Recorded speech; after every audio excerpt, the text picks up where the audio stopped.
报告，陆军第138团副参谋长申明义奉命递交密码文件。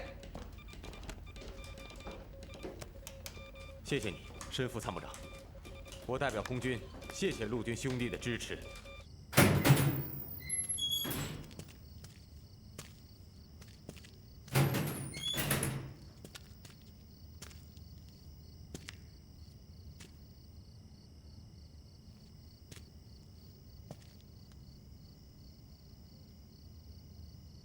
大卫，我知道你没有心情睡觉，你可不可以睁开眼睛，来认识一下你的空中对手？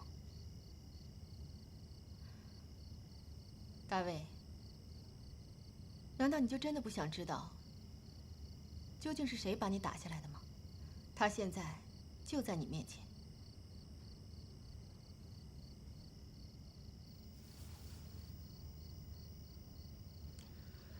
你好啊，大卫。中国人，我的空中对手不可能是中国人，绝对不可能。他一口咬定是美国人打下来的，我们跟他说了多少遍，他都不信。你来跟他复盘，看他还倔不倔？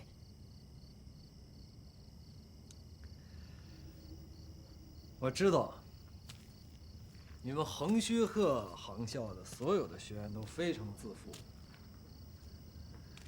但是你知道吗？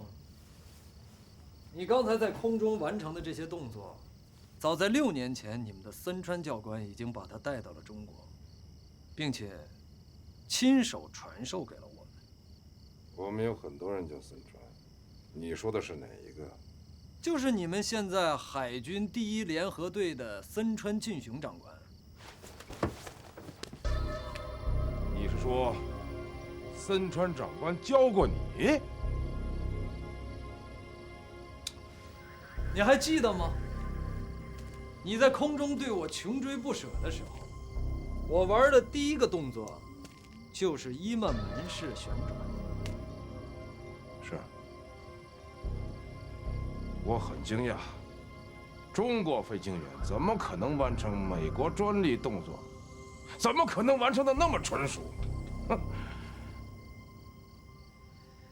当我完成伊曼门式之后，我在空中转身的同时，你也完成了一个相应的动作，但是你只做了一半，突然就改变了紧凑式螺旋式俯冲。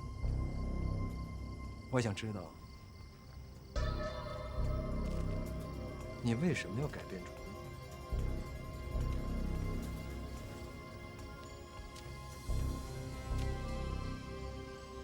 真的是你啊！真的是你！耻辱！我耻辱！我的耻辱！我居然败在你中国飞行员手里了！耻辱！耻辱！耻辱！他总算相信了，太难得了。大卫，我知道。你是日本最优秀的飞行员，驾驶的也是日本最先进的战机。但是你知道吗？我盯你已经不是1天2天了。为了把你迫降下来，我们甚至牺牲了一个好兄弟。是他把你们的编队吸引过去，才使我们俩有1对1较量的机会。我们唯一的目的就是把你所有的油料全部耗干。可我们还是保持了我们日本海军的荣誉，我们也记录了你们的王牌飞行员——空军1号机，中国空军的军神高云天。大卫，恐怕会让你失望啊，大卫，因为高云天根本就不在1号机上。我请你记住另一个飞行员的名字，翟刚。是他驾驶的空军1号机。虽然他不是高云天，但是无论是精神和气概，他都不愧于这架光荣的飞机。你是说，高云天不在飞机上。找个机会，我让你们见一面。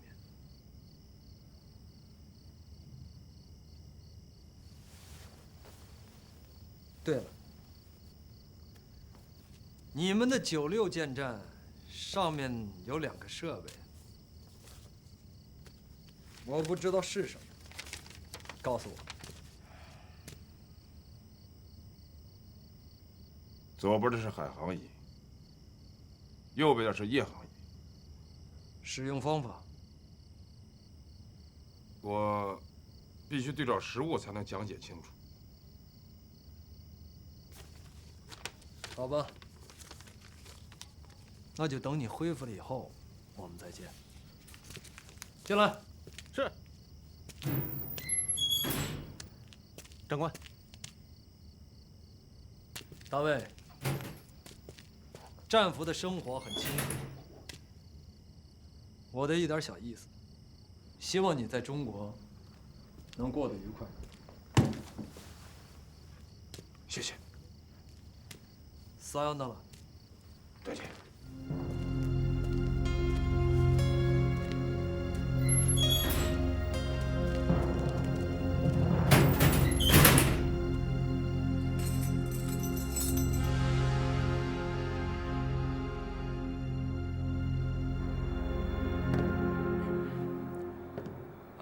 司令官阁下，我刚刚仔细看过了。日本战机采用了不可思议的轻型结构。你看，这架飞机的铝皮，我甚至可以用手撕开。No，上校 ，stop！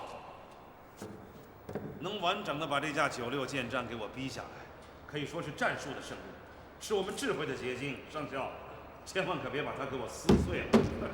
司令官阁下，我想你是误会了。我的意思是，你们的飞机在坚固程度上要比这家伙结实，所以你们飞行员驾驶的飞机，即使是在中弹后起火了，仍然有可能撞下敌机。冲撞战术，我不能鼓励，因为我的飞行员一天一天的在减少。司令官，我真正想说的其实是，日本的工程师们发了疯似的追求飞机的速度和灵活性，而不惜牺牲它的坚固程度。我们要针对96舰战的这一特性，来制定新的应对策略。上校，你概括得非常好。日本这个小小的弹丸之国，正是牺牲了他全部的国民利益，把所有的资源都用在了这架疯狂的战争机器上。相比之下，我们的抵抗虽然捉襟见肘，但从全局长远来看，坚固程度还是有潜力的。抗战是长期的、持久的，只要我们能顶住他前1、2轮的攻击，我相信就一定拥有胜利的希望。上校，我现在要求你，要尽快的协助我们的机械师，把这架96舰战恢复起来，让它重新上天。作为教学用具，我一定要找到攻击它的办法。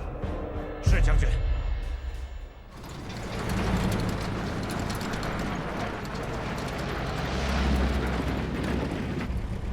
奇了怪了，这个威震八方的山下七郎，怎么看都没有4大天王的神气，好像矮了半截。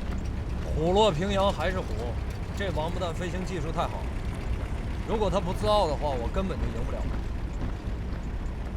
你瘦了，仅1天的功夫，又黑又瘦。累的，整整47分钟。双方都把性命压在操纵杆，不敢有任何的错误，一点错误都会丧命。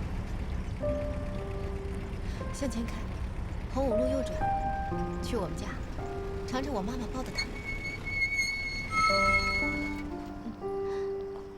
家？你还有家？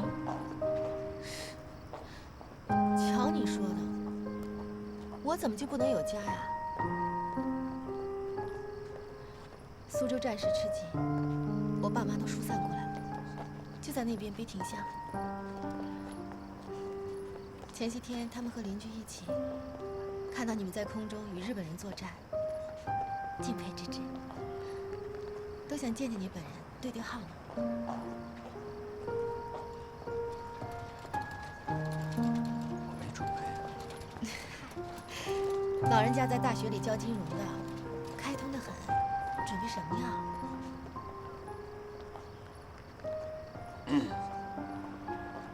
改天吧，今天太忙了。哎，对了，今天我带你去个地方。去哪儿啊？去了你不就知道了吗？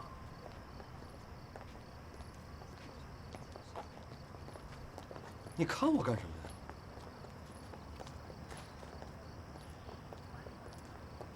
我只能到1点，1点后还得接班呢。我知道。哪部分的？证件。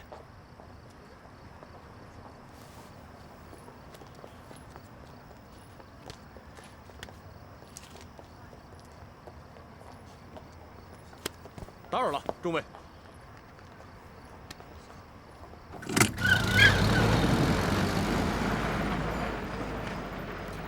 这是空军的车吧？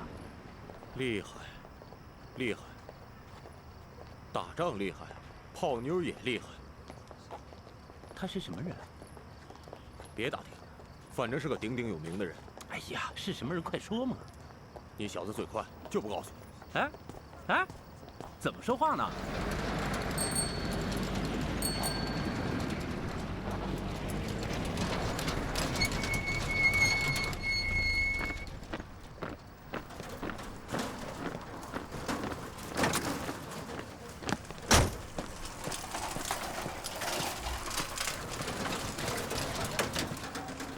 下来吧，到了。你搞什么名堂？干嘛到这儿来啊？进来不就知道了吗？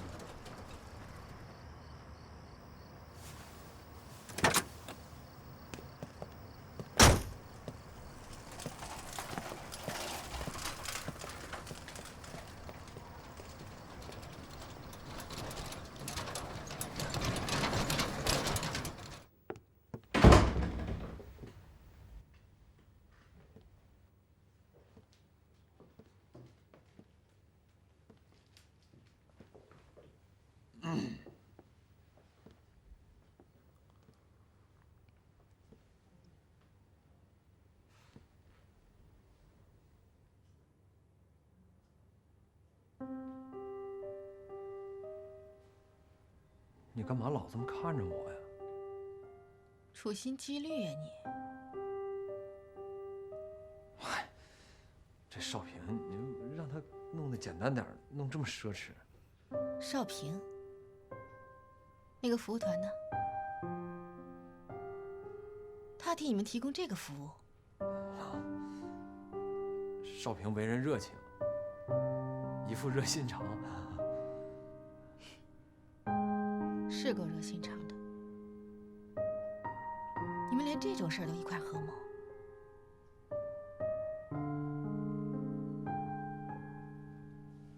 做吧，做。既然已经如此，咱别辜负人一片心意。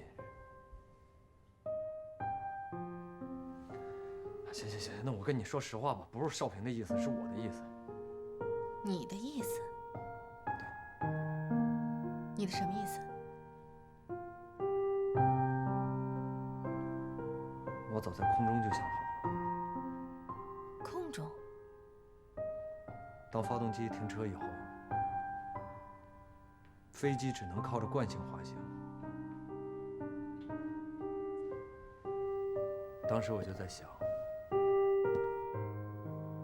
不行，我不能这么就死了。我还不是一个完整的男人，我一定要带我自己心爱的女人，去订一间最好的房间。我就是这么想，就这么简单。我没你想的那么高大，我也不是不食人间烟火的人。你千万别生我气啊！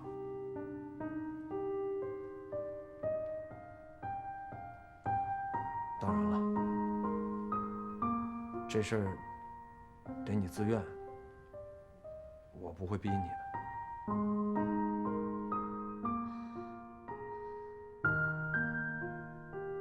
你让我说你什么好？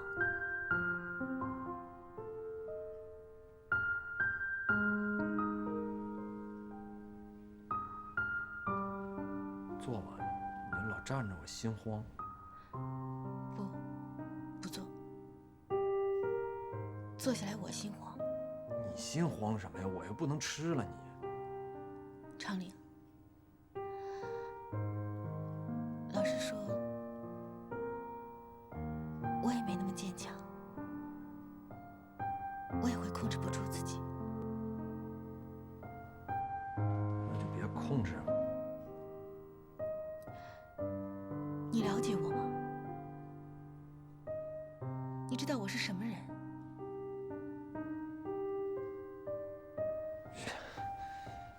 这东西还需要怎么了解？你不了解我，和一个你不了解的人，把什么都做了，那样对自己、对他人都不负责。你说呢？我觉得吧，我们都是成年人。自打我离开学校，步入空军，我就自己对自己负责。让我们像成年人一样，好不好？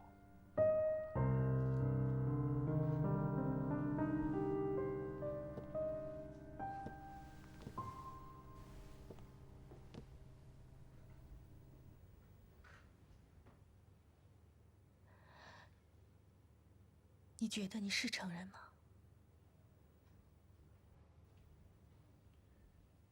那我有可能明天早晨就是了。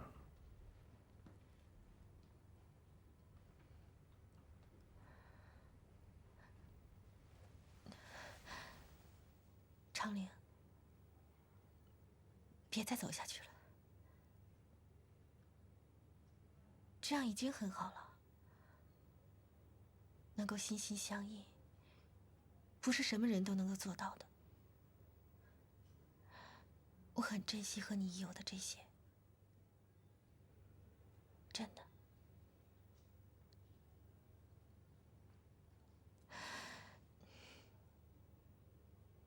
我得走了，1点整，我还得接班。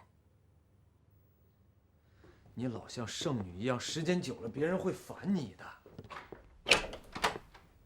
你今天要从这儿出去，别怪以后我再也不理你。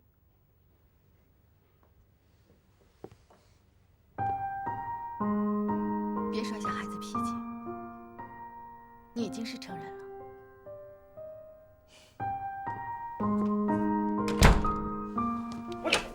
哎，别弄脏了地毯，那是波斯的。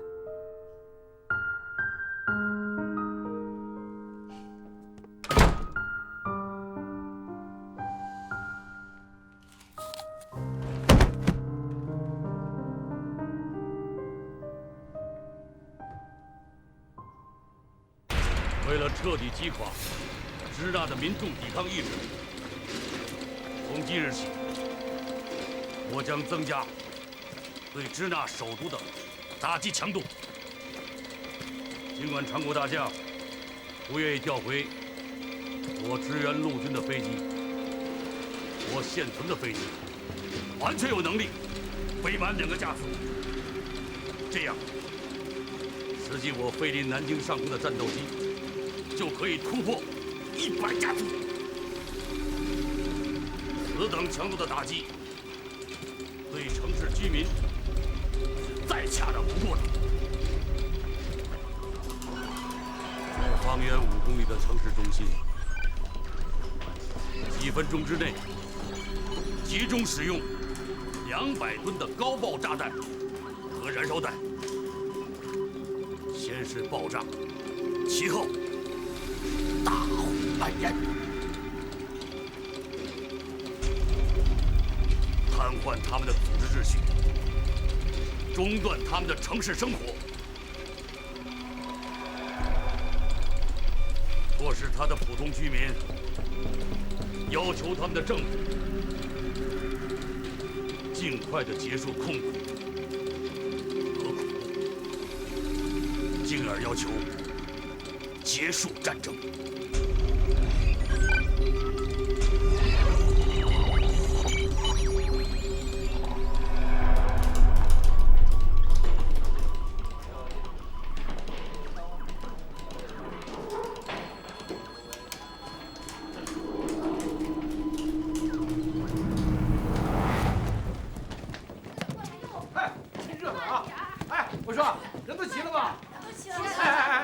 小飞宝，听我说两句啊。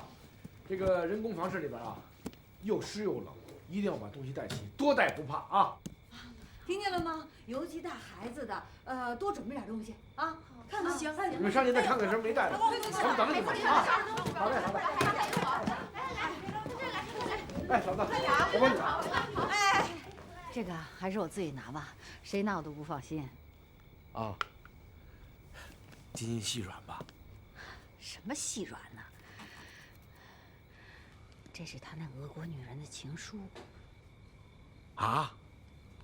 哎呦，嫂子，你可真棒，够豁达了。哎，楼上的，快点啊！走了，孩子们，来，拿着咱们出发吧，车等着咱们呢啊！来，走，跟我走。买箱子，哎，走了。空军除飞行员之外的所有剩余人员，全部派往城防各处，协助地面防务。政府迁徙办请求我们能够协助组织地方的交通运输，他们急需2吨半的卡车，60人。60辆卡车拿得出来。空军自己的物资运输还是个难题。那就挤挤看，哪怕挤出10架来。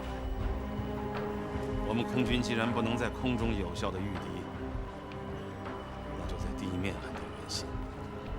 能安定人心的，只有胜利。有一场扎扎实实的胜利，杀他几千几百个。你以为我不想？我们现在可用来作战的驱逐机还不足6架，我就想不明白。我们有将近50万的军队，而且还在不断的增兵，为什么就砍不动他10几万的小鬼子呢？如若现在不能消灭他们，等他们国内的援兵来了，那就更别想了。可不是吗？日军101师团、第9师团和第13师团已经部分到达上海。两边都在增兵，唉，我们的增兵方式有问题啊！一个师打完了，又投入一个师，死守不退。虽然数量远远超过日军，可始终处于被动。大家都看出问题了，为什么伪坐那儿？你不要跟我提什么大家，在我们这里没有大家这个字眼儿，只有伪座。只有伪座这个家长，一切由伪座这个家长来决定，我们大家是不可能替他做出决定的，你懂吗？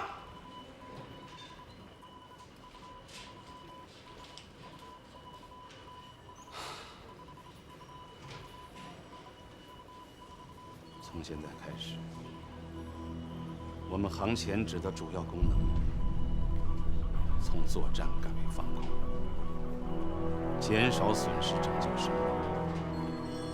我们的防空预警网要像火车时刻表那样，精确地给首都居民预报敢于来犯之敌机。是。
及悲惨程度，也只有后来的重庆轰炸、德累斯顿轰炸以及东京轰炸超过了它。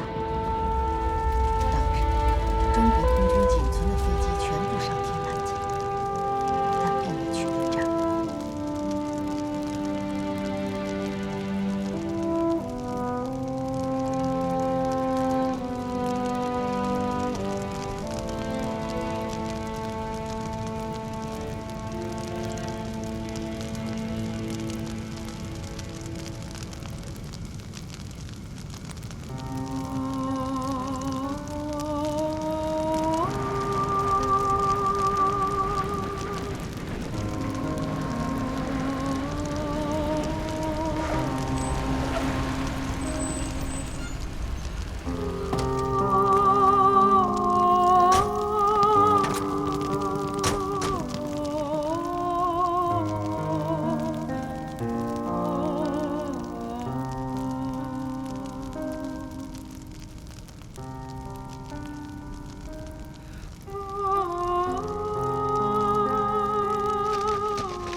你给慈善总会打一个电话，明天一早我要召集开会。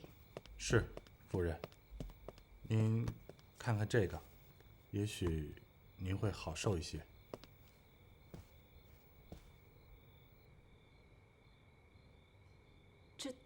这是今天吗？就是今天，在平型关。的确是雪中送炭。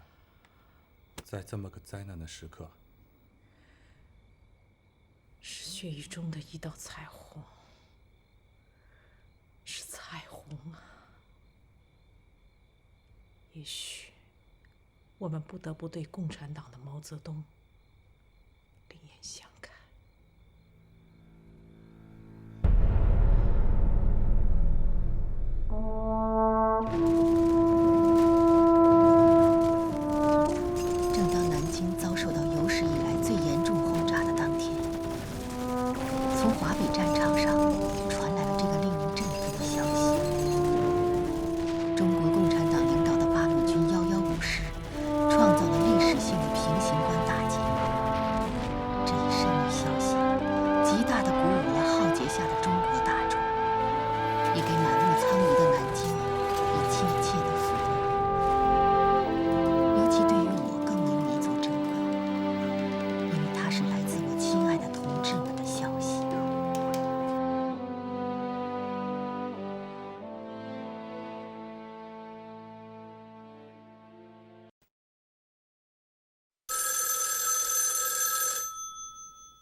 报告委座，是我。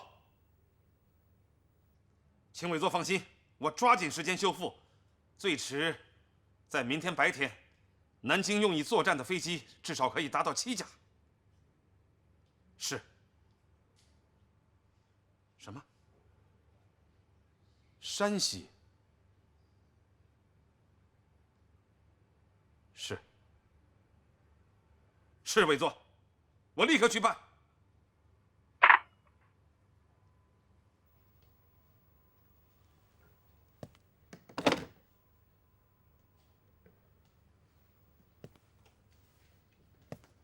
委座，什么意思？他是对东战场失望，还是委座一直在训斥我，说我愧为他的学生？为什么4期林彪能做到的事儿，我们1、2期的做不到呢？委座还说什么？委座让派5架飞机，明天去山西支援八路军。真不如把剩下的2架也派去，所幸白茫茫大地真干净。好了，你就不要发牢骚了。如果我们陆军的每个师团都能打出一个平型关来，我们也不至于是今天这个局面。派，明天让刘长岭带队，5架飞机1架都不能少，准时出发。是。等等，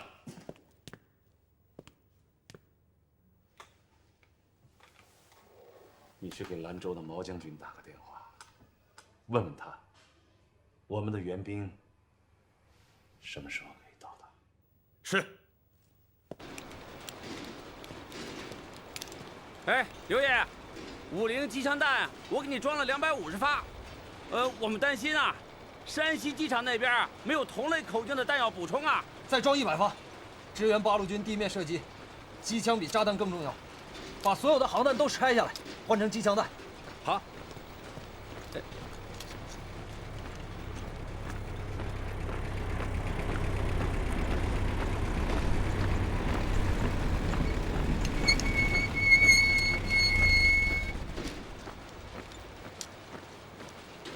哎，刘爷，你看那边。看什么看？看什么看？那么大岁数没见过女的。哎，我告诉你啊，老李，尤其是6号机，那是高大作队里的独苗，他要是折了，我找你算账。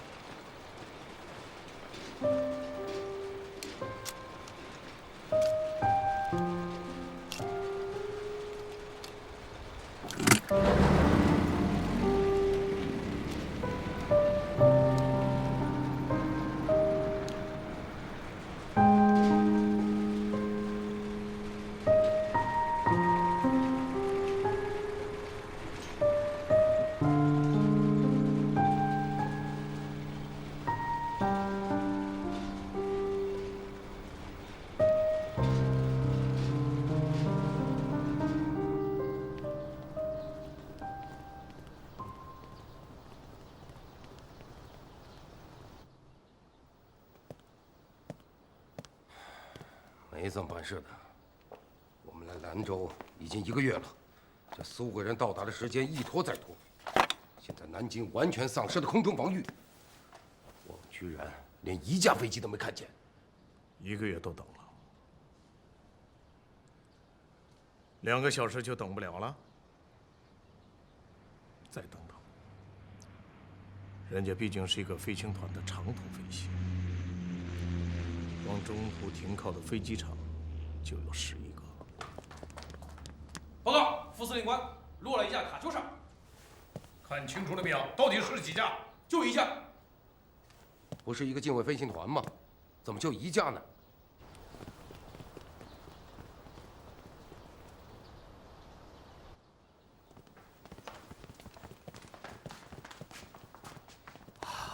巴纳诺夫将军。可算把你老兄给盼来了。你好吗？实在对不起，红色近卫飞行团今晚只能在哈密机场过夜，很遗憾。出事了。我们的1架卡秋莎刚在凉州机场坠落，支援大队队长库尔丘莫夫与3名机组人员全部牺牲。这是怎么回事啊？这才刚刚开始啊！凉州机场建立在高原地区，空气密度不够。机场跑道又短，飞机一直滑落到机场尽头，翻了身，起火爆炸。这是怎么搞的嘛？我的红色近卫飞行团有1多半的数量是116，它的降落速度更快，我没办法，只能让他们留在哈密机场。凉州机场的降落条件必须得到改进，否则……黄站长。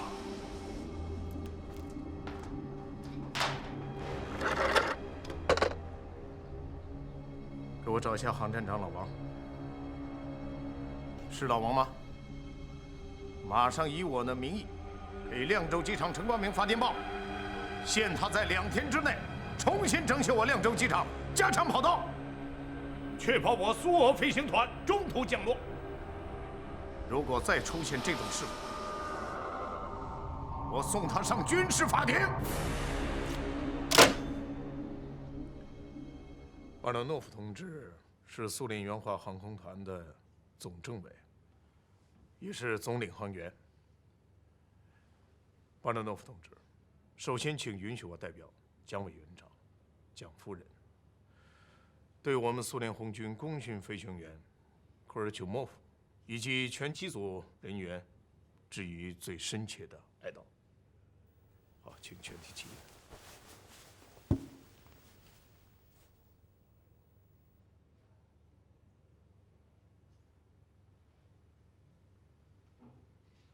来，全体举起酒杯，干杯！干杯！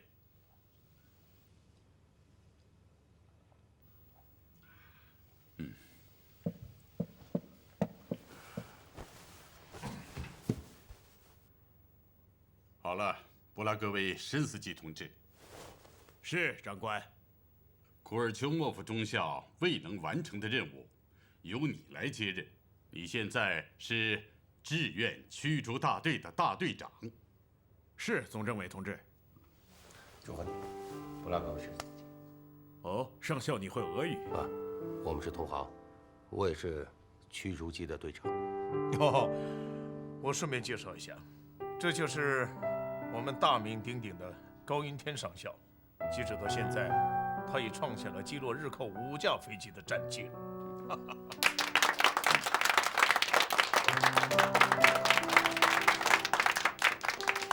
如果能得到贵国援助的飞机，我相信我们能做得更好。哦，对了，巴拉诺夫同志，你们是如何打算向我们4大队交付装备？斯大林同志对此有专门的指示。他指出，交付装备的最好方式是双方战斗单位对战斗单位的交接，也就是我们的红色近卫飞行团会带着他们现在所拥有的全部装备飞机，在中国境内降落，再有组织的向你们对口交接，双方的飞行员，然后进行1对1的训练指导，直到你们能够单独飞行作战。这他们想的还非常的细致。斯大林同志认为，这样的交接没有间隙，可以在最短的时间内形成战斗力。云天，听出来了吗？这跟我们委座的工作作风是一模一样，事必躬亲，就连芝麻绿豆的事，他都要亲自过问。哎，干杯！勒诺夫。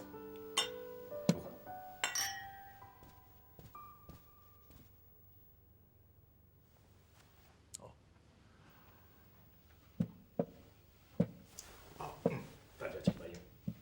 这样，所以。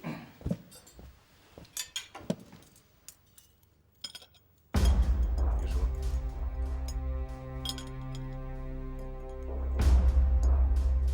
我告诉你，陈光明，不要给我讲任何的价钱。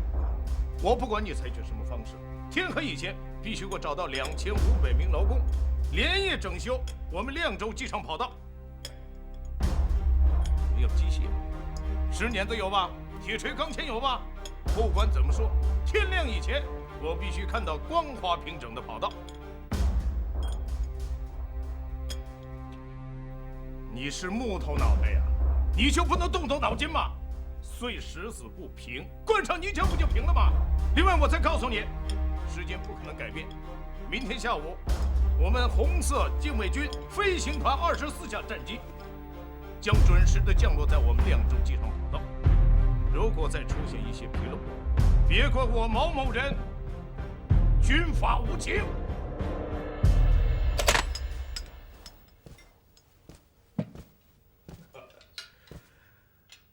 瓦罗诺夫同志，来，端起杯子。你的酒量我可是知道的啊，不过一杯是过不了关的啊。好，来，为我们的革命战斗友谊 ，cheers！cheers！